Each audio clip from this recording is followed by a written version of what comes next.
there's a lot of different wine preservation systems out there. And I'm not going to talk about products or brands. I'm just talking about their concept. I wanted to get your thoughts if there's considerations that consumers should have with these types of preservation systems. There's a vacuum pump preservation system where you kind of put the seal on the bottle and then pull a pump and it sucks out the air. I really don't believe in it. There was a test done by a Swiss newspaper where they compared Coravin to just putting a cork back in the bottle after you poured a glass to pouring out and then vacuuming the air out. They found that the wine actually tasted fresher if you just opened, poured, and put the cork back than if you used the vacuum pump. I think vacuum is a placebo effect. There's a lot of complexity to creating and maintaining a vacuum. Some of the wine makers that I've talked to say that the vacuum pulls off a lot of the aromatics of their wines. There's another style of product out there, which is a decanter-based system where I've seen you kind of put it into a special decanter and then put a stop or an enclosure on the top and kind of push it down so that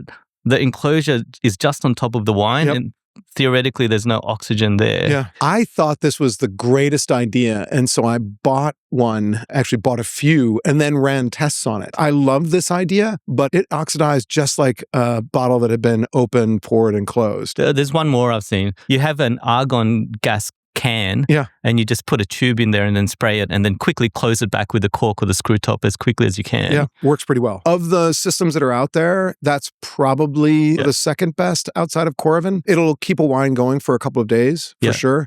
You actually need quite a lot of argon to exchange the atmosphere, to push the air out. I wish they would flow faster. You really need a blast of argon to help you get the air out. And blasting from the bottom of above the wine surface would be better than blasting from the top of the bottles. My theory is the time that it could preserve the wine, it wouldn't be as long as the Coravin. Yeah, nowhere near. There's a lot of exchange of air, gas when you're pouring, and it's very hard to put in enough argon to push all that out. And so, it takes a lot. Theoretically, it could work, but you'd need a lot of gas.